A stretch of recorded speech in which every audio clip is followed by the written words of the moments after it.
conference finals, 1 championship, 1 finals loss. The order's different, but that's what it is. And so, no, I mean, more likely of the two is obviously one and done than a dynasty. One and done is more likely. Even if they go back-to-back next year, I don't think they will win it next year, but let's say they do. Like you said, still not a dynasty. That's the problem. The Heat, the Pistons of Isaiah Thomas, who won 2 in a row, and then Olajuwon's Rockets. Neither of them were two championships is not a dynasty. Okay. If you want to go mini dynasty, okay, that's fine. But that's not what we're talking about. This team will not be a dynasty. You got to win at least 3 to be a dynasty. In a short period of time. And I would even throw now.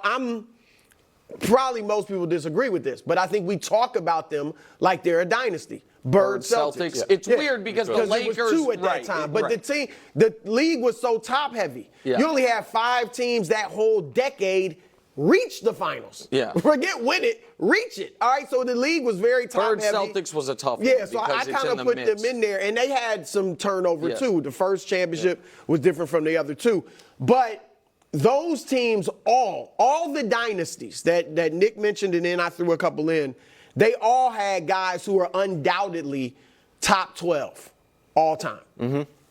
And some had 2 guys that were top 12. As good as Tatum and Brown are, I don't think any of us see them ever being in that discussion. So I do think it'll be one. Top and 12 King of the Hill yesterday. For current. Right, current. This is an era of parity. Period.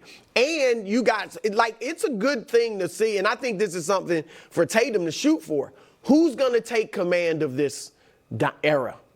Jokic, he's got to be like, I want to take command. Giannis, it's there. It would be Tatum and Brown doing it, but it's open. It's almost like going back to the 90s when you had 1 or 2 superstars on most teams. It wasn't like big threes and things like that. And so who's going to take command of the era? And then there's another reason they won't be a dynasty. Oh, no, what is this? Here comes Wemby. How soon? How soon? Oh, not That's it. How soon? Not soon enough to How win soon? Yeah.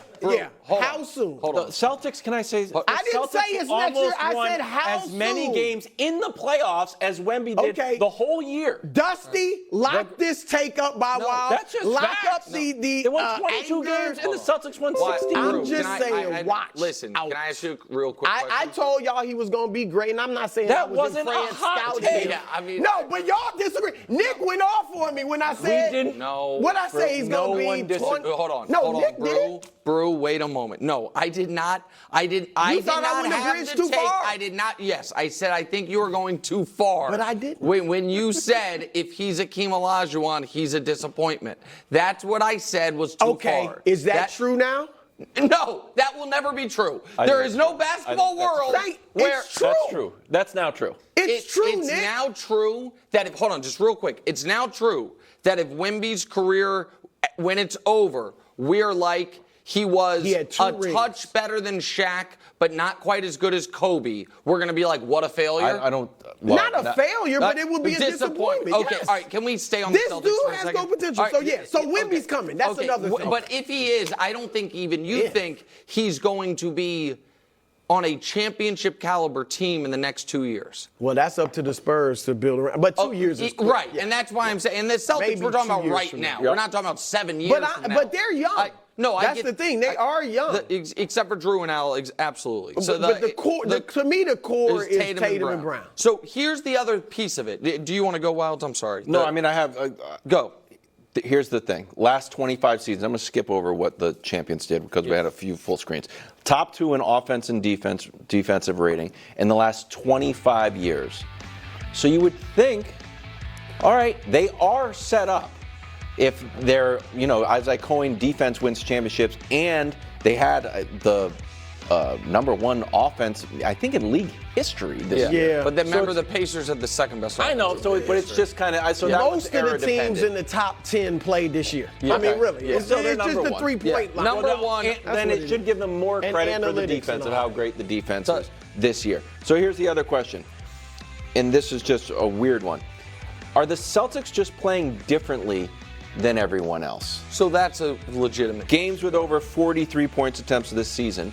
The Celtics are 9 in the rest of the NBA. is 8. His playoffs. And they're built I was about for. to say because they averaged. No, sorry. his The playoffs. play. Yeah. So, and the Celtics are built with I got an idea. Rather than have 1 3-and-D guy or maybe 2 3-and-D guys, why don't we have 7 Yeah, 3-and-D maybe. guys? So, but that part.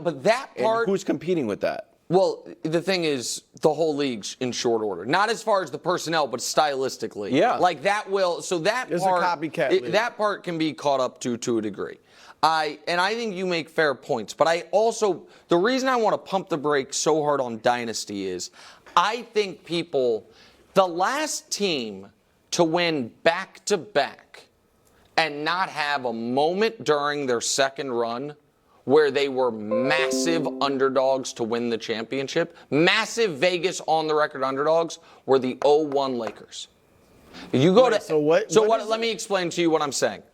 We'll just go in reverse order. The 2018 Warriors were down 3-2 with a Game 7 coming on the road, down 17 points in Game 7 on the road, overcame it to win their championship. The 2013 Heat, was it 14? Whatever. The 2013 Heat, they're down 5 with 30 seconds left in Game 6 against the Spurs. The 2010 Lakers are down, what were they down? 14 in the fourth quarter of the Game 7 of the finals and overcame it. The last team to just be like, we're the defending champs and we're going to roll through everyone was the second Shaq Kobe title. 0-1 Lakers, that they rolled through every series, they rolled through everyone. Point I'm making is, even the greatest teams we've seen in the last 25 years with the greatest players, their path to their second title, there was a moment where it was like, oh, they're cooked, and they overcame it. So you not only have to be an all-time great team, you also have to overcome what Giannis and the Bucks couldn't when the Nuggets couldn't this year. Yeah. And so it's so hard. I know because there've been a lot of them. It doesn't seem like it. I like but mini dynasty. And presumably the road, at least in the Eastern Conference Finals, is going to be tougher. Right. Because if teams are healthy, and that's what we all hope for, it's going to be tough. Yep. Okay.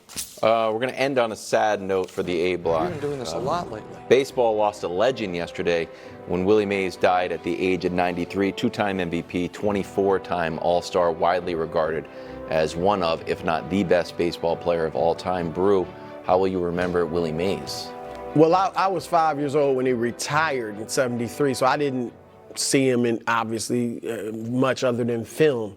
But he was my father's favorite player, and my father thought he was the best player ever. So that was like, he was seared into my conscience. I had like a little Willie Mays baseball card that, is all in tatters now after we used to play baseball with it. But I'll just remember him as that. And in studying him and even talking to my dad about him, the thing about Willie Mays, he did everything. He was a Gold Glove center fielder. He hit with power. He had 2 years of 50 or more home runs. Hit for average, hit over 300 for his career. Led the league in stolen bases 4 or 5 years. He did every single thing at the ultimate high level.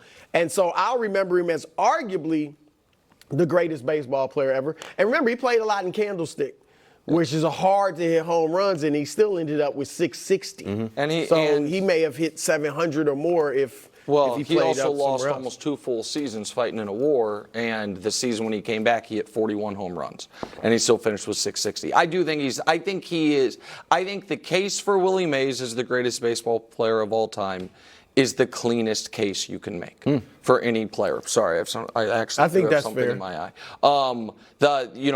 As far if you like the WAR stat, he's third all time for position players behind Ruth and Bonds. There's obviously weird cloud with Bonds. You add to it, no outfielder has more Gold Gloves than Willie Mays. Only Roberto Clemente has as many. I mentioned that. He had a season plus of, the beginning of his prime taken from him. Brew, you mentioned the baseball card. I tweeted it out today. The only real piece of non-Royals baseball memorabilia I have, and I've had it since I was 8, is a picture of the catch with a box that has a signed, not the baseball from it, but a signed Willie Mays baseball. And when people hear these things, he was great for 20 consecutive seasons. Right. So we can show you his numbers as a 20-year-old, his numbers as a 30-year-old, in his 30s, I should say, and then read that bottom line.